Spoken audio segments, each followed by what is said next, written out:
The desert had a way of breaking a person, stripping them down to their barest essence. Duran Kane had learned this the hard way.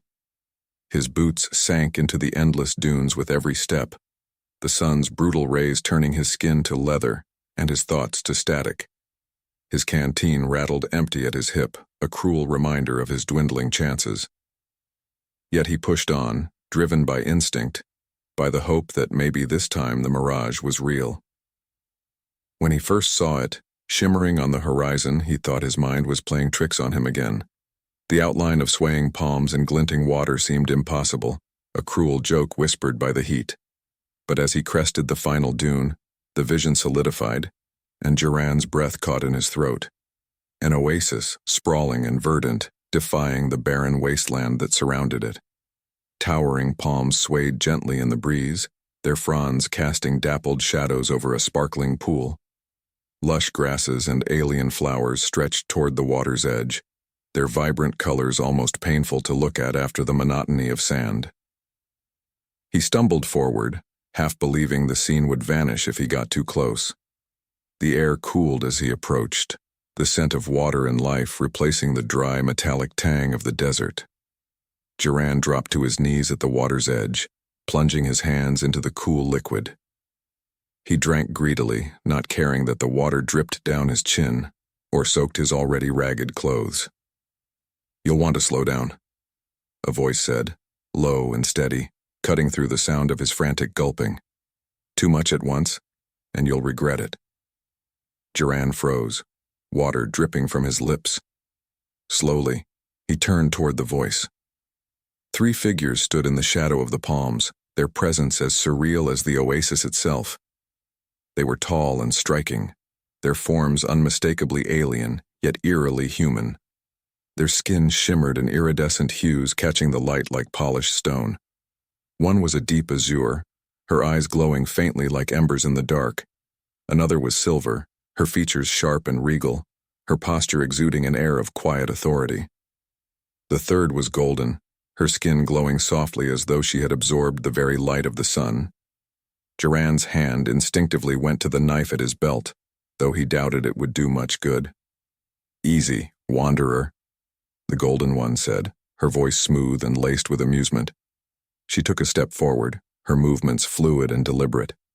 "We're not going to hurt you, not unless you give us a reason to." The azure-skinned woman crossed her arms, her gaze sharp and assessing. "Another scavenger," she said, her tone carrying a hint of disdain. "They always come, thinking they can take what isn't theirs."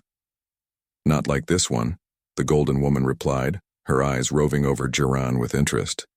"He's different." Duran raised his hands slowly, his voice hoarse from dehydration. "I'm not looking for trouble, just water." The silver-skinned woman stepped forward then, her expression unreadable. "Nothing here is free," she said. "If you want our water, you'll have to earn it." Duran's grip on his knife tightened. "What do you want?" The golden woman smiled, a predator's smile, and Duran felt his stomach twist. "We'll decide that once we know more about you, wanderer. But for now, drink." They watched him as he drank, their eyes never leaving him. Duran felt their scrutiny like a weight on his back, but he didn't dare stop until his thirst was sated. When he finally set the canteen down, he straightened and met their gazes. "My name's Duran," he said, his voice steadier now. The azure-skinned woman raised an eyebrow. "We didn't ask." "I owe you," Duran continued, ignoring her cold tone. "For the water, for not running me off."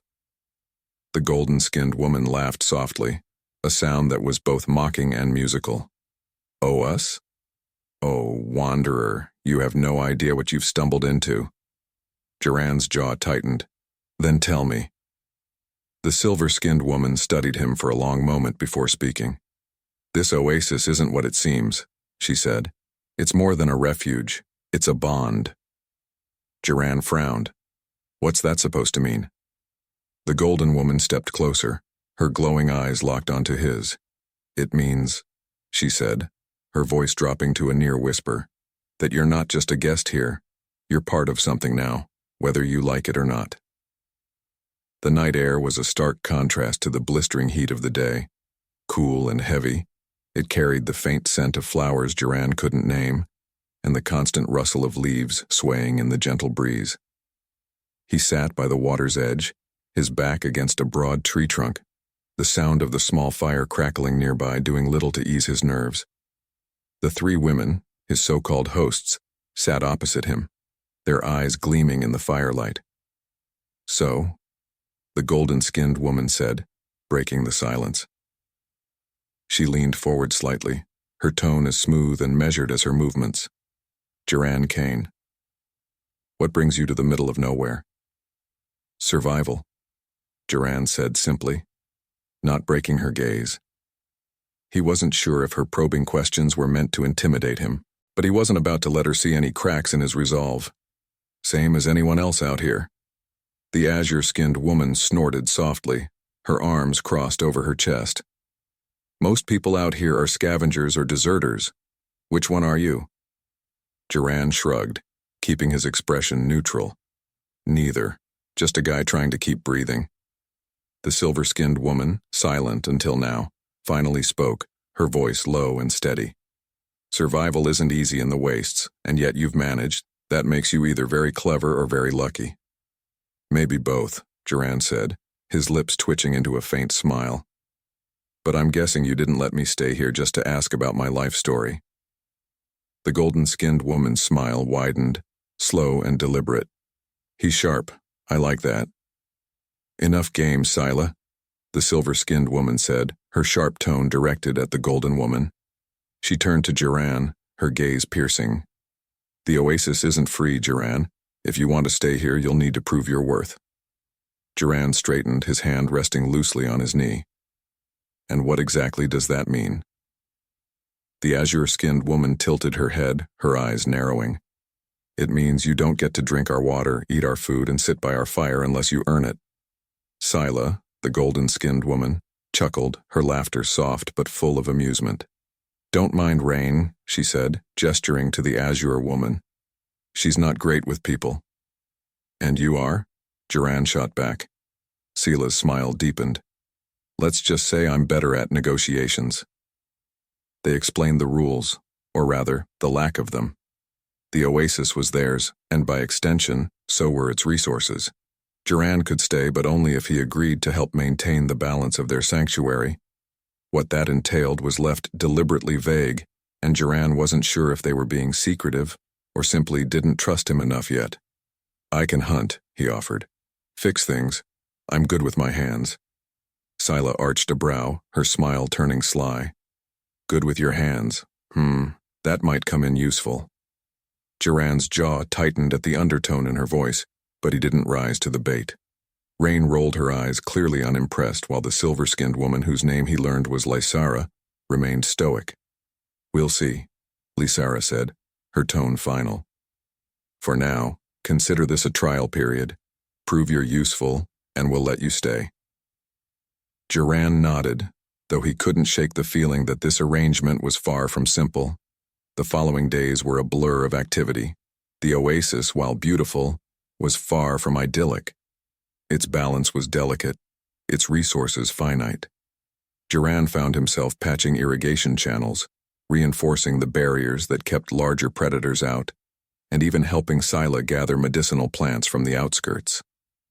Despite the hard work, he couldn't deny the strange allure of the place. The air felt charged, alive, as though the very ground beneath his feet pulsed with energy. The water was unlike any he'd tasted before, revitalizing in a way that defied explanation. Even the light seemed softer here. The harsh desert sun filtered through the canopy of bioluminescent trees. But it was the women who fascinated him most. Rain, the azure-skinned warrior, was blunt and mistrustful, her sharp words often cutting through conversations like a blade. She rarely smiled, and when she did, it was fleeting and guarded. Yet Jaren couldn't help but respect her strength and the quiet intensity she carried. Lysara, on the other hand, was a puzzle. Her silver skin and regal demeanor made her seem almost untouchable, but there were moments when her calm exterior cracked, revealing a depth of thought and feeling she tried to keep hidden. And then there was Scylla. Scylla was everything the others weren't, playful, teasing, and unapologetically bold.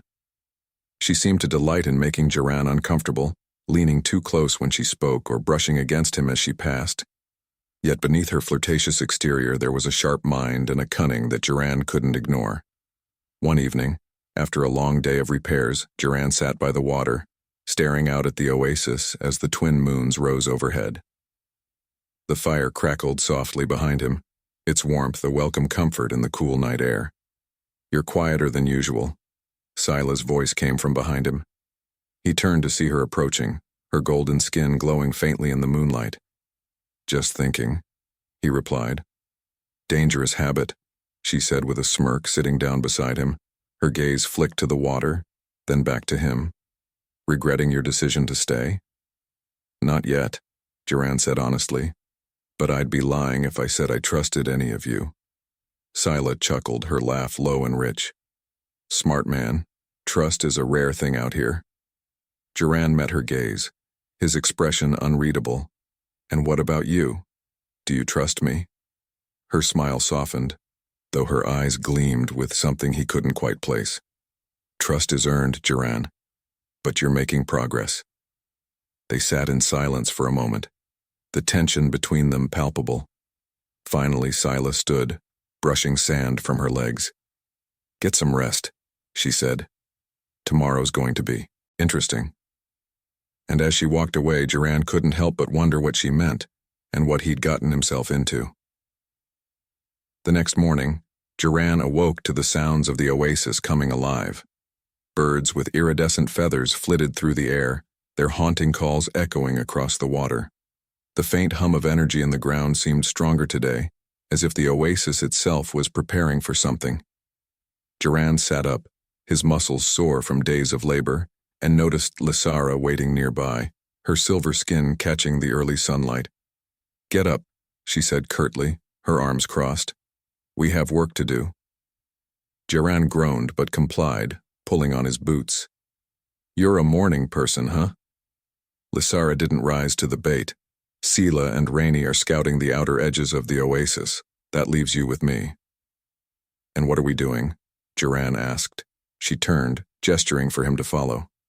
"Harvesting." The deeper they ventured into the oasis, the stranger it became. The lush greenery grew thicker, the air heavier with the scent of flowers and damp earth. Lysara moved with purpose, leading him to a grove where the trees glowed faintly, their bark covered in intricate patterns that seemed to shift and writhe when he looked too closely. "These are the heart trees," she said, kneeling to inspect a cluster of glowing pods that hung from the branches. "They sustain the oasis." Duran crouched beside her, his curiosity piqued. "Sustain how?"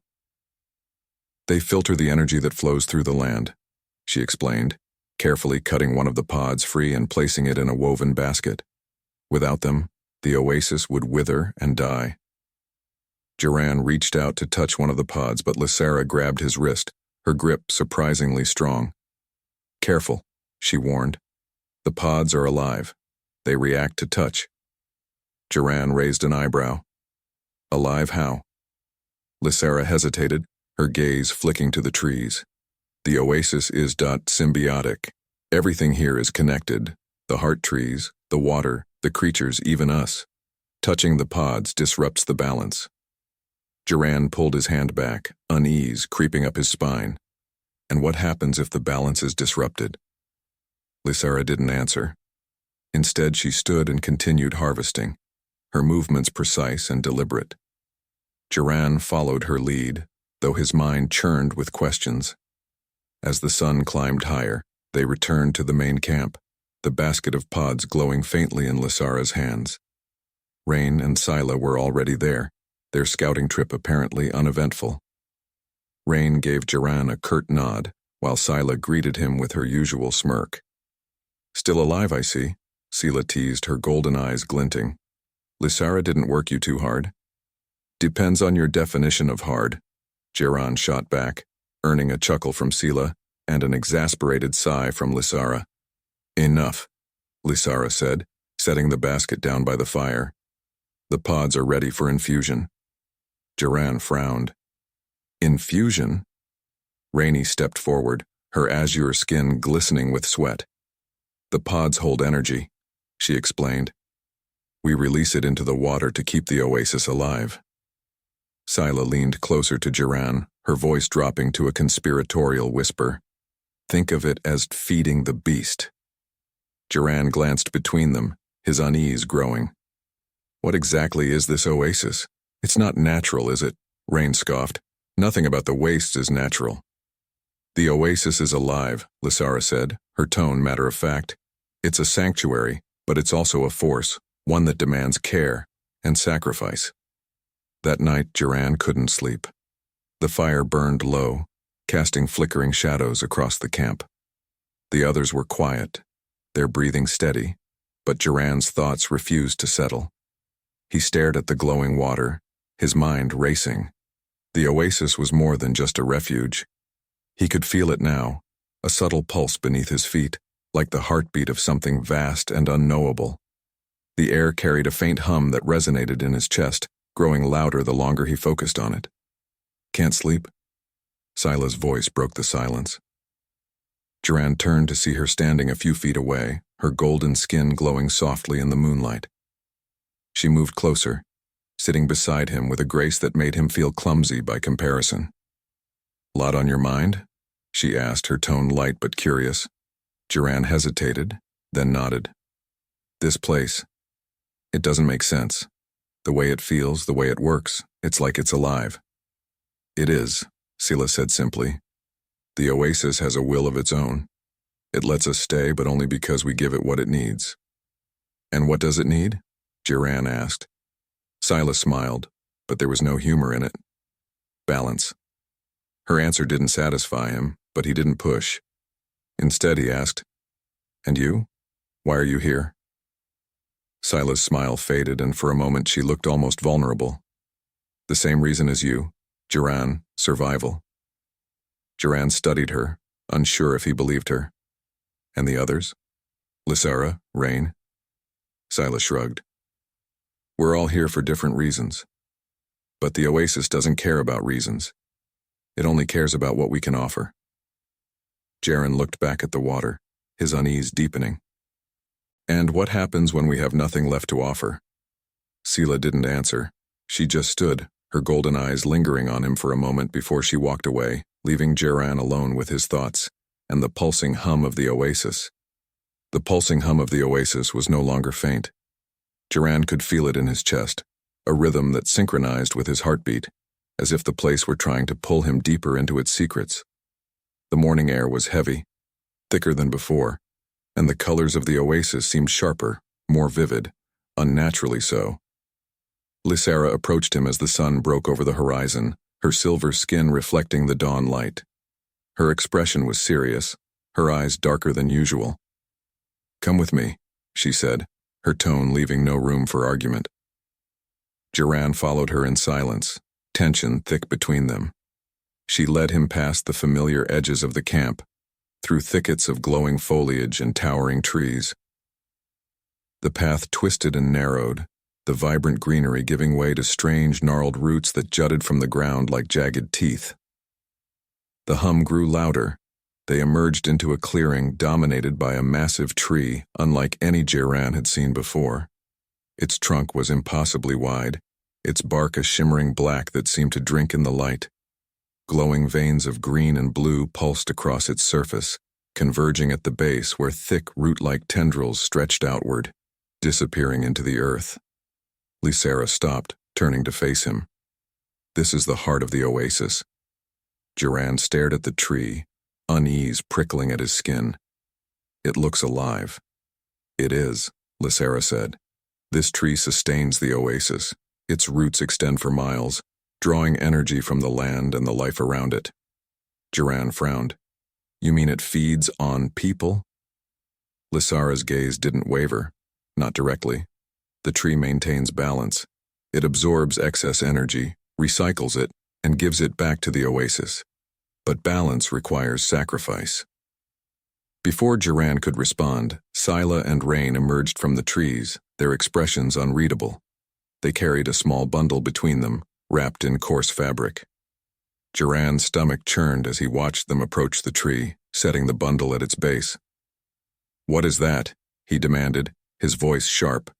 Scylla glanced at him, her golden eyes glinting in the dim light. "Offerings." Duran stepped closer, his fists clenching.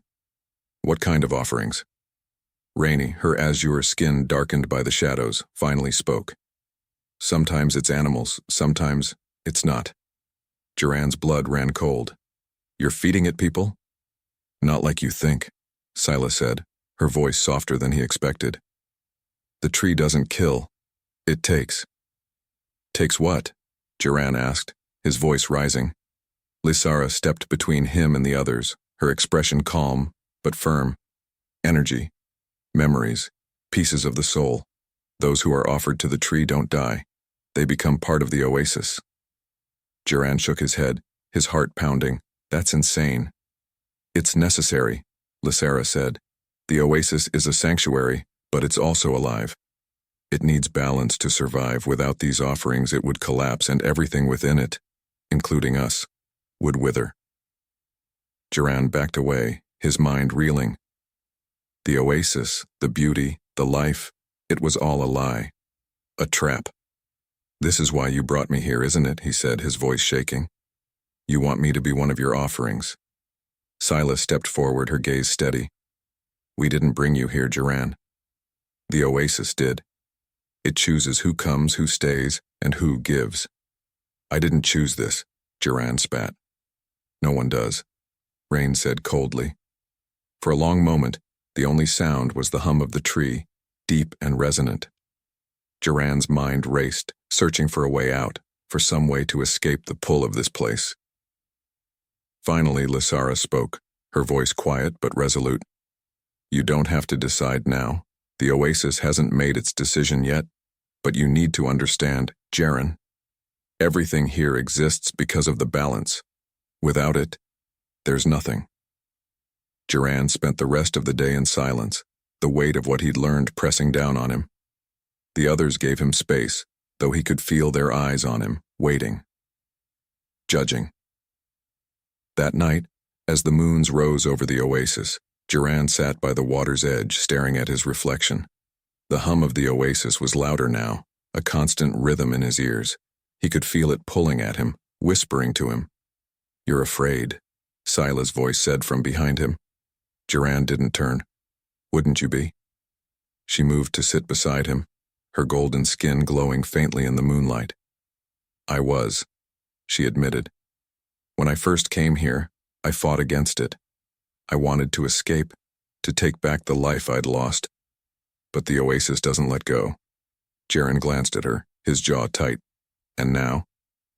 "Now I understand," Scylla said, her gaze fixed on the water. "The Oasis isn't a prison. It's a purpose. It's life." Duran shook his head. "Life built on sacrifice." Scylla smiled faintly, her golden eyes meeting his. "Isn't all life?" As Duran stood before the pulsating heart tree, its glow intensifying with every beat, the hum in his chest grew deafening. Suddenly, the ground beneath him cracked, and roots erupted upward, wrapping around his legs. Before he could scream, the Oasis spoke, not through the women, but directly into his mind. "You are no offering, Duran. You are our creator." Visions flooded his mind, memories of him designing the Oasis as a last-ditch effort to save humanity centuries ago, before sealing himself in stasis to forget his guilt. The women were never exiles. They were fragments of his mind, tasked with guarding the sanctuary until he returned. The Oasis had brought him back, not for balance, but for judgment. And this time, it whispered, "You will not leave us again." As the night deepened, Duran's thoughts turned to the tree, to the pulsing energy that flowed through the Oasis. He didn't trust it, but he couldn't deny its power, and he couldn't deny the pull it had on him. Would he become part of the balance, or would he fight against it, even if it meant destroying the sanctuary they had all come to depend on? The choice, he realized, was no longer his alone.